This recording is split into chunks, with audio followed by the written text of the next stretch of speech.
नमस्कार साथियों, आशा है कि आप सभी कुशल मंगल होंगे और मैं भगवान से प्रार्थना भी करता हूं कि आप हमेशा खुश रहें, प्रसन्न रहें और अच्छे रहें।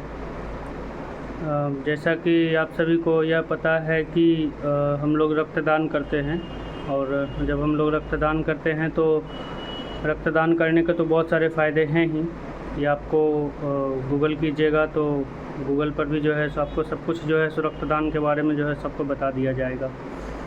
बात यह है कि जब आप रक्तदान करते हैं तो एक रक्तदान एक ऐसा मुहिम है कि जिसके माध्यम से आप सीधा जो है सो आप मानवता के साथ सीधा आप जुड़ जाते हैं और जो एक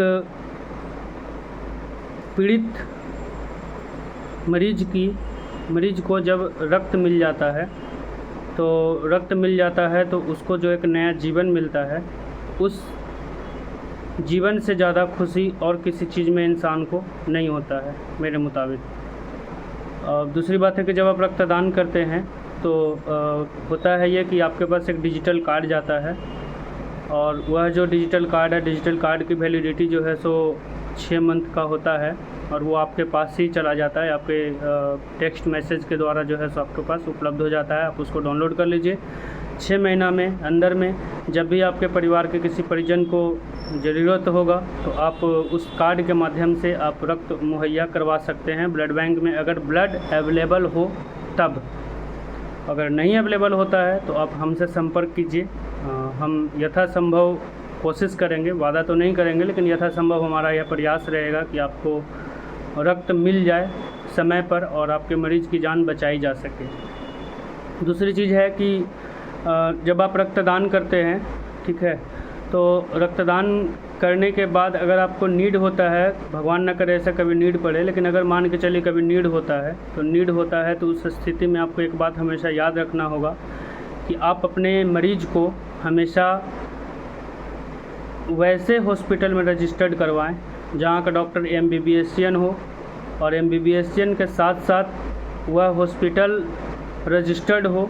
तो उस रजिस्टर्ड हॉस्पिटल का जो रिक्वायरमेंट लेटर आपके गया शहर में 3 ब्लड बैंक है, एक एम्स में है जो कि प्राइवेट है, एक अनुग्रह नारायण मगध मेडिकल कॉलेज में है रक्त केंद्र, और एक जो है सो आपका जयप्रकाश नारायण जिसको पिलग्रिम के नाम से जानते हैं, पिलग्रिम में एक रक्तदान केंद्र है। तो तीनों में से कहीं से भी, हालांकि हम दो जगहों को ज़्यादा प्रोसीड करते हैं, एक मगध मेडिकल का और एक पिलग्रिम का। तो दो जगह से आप रिक्वायरमेंट लेटर पे मेंशन करवाइए और मेंशन करवाते हुए डॉक्टर का, मरीज का नाम, ब्लड ग्रुप उसमें होना चाहिए प्रॉपर क्रॉस चेकिंग होने के बाद। उसके बाद उसमें जो डॉक्टर है, डॉक्टर का उसमें साइन होना चाहिए, डॉक्टर का जो मुहर होना चाहिए और जो रजिस्ट्रेशन नंबर हो रजिस्ट्रेशन नंबर होना चाहिए। तो उसके बाद आपको उसको फ़ोटो क्लिक करके आपको हमारे टीम के सदस्य के पास भेजना होगा। हमारे टीम के सदस्य उस केस को पहले अच्छे से वेरीफाइड कर लेंगे। वेरीफाइड करने के बाद अगर वैसे कोशिश हमारी रहेगी कि ज़्यादा से ज़्यादा हम मरीज के जो परिवार के सदस्य हैं उस परिवार के सदस्य से ही रक्त मुहैया करवाएं, क्योंकि हमारा मकसद पब्लिसिटी बटोरना नहीं है। हमारा मकसद ये नहीं है कि हम 100 बार डोनेशन किए हैं तो 50 बार डोनेशन किए हैं और 75 जगह पर जो है सो ढिंढोला हम पिटते हैं। हम लोगों का ऐसा कोई मकसद नहीं है, कोई मोटिव ही नहीं है, दूर तक हम लोगों का कोई ऐसा मकसद नहीं है। हमारा मकसद है कि आप खुद एक जागरूक प्राणी हैं और जागरूक प्राणी होने के नाते आपको भी रक्तदान करना चाहिए। और हम जो भी फेसबुक पर, सोशल साइट्स पर जो भी हम पोस्ट लिखते हैं या डालते हैं तो उसका मेन मकसद हमारा पब्लिसिटी बटोरना नहीं होता है। हमारा मेन मकसद होता है कि आप जागरूक होइए। जब तक आप जागरूक नहीं होइएगा तब तक आप किसी भी कीमत पर आप किसी को भी जान नहीं बचा सकते हैं। इन्हीं चंद शब्दों के साथ मैं अपनी वाणी को विराम दूंगा और आप जागरूक होइए।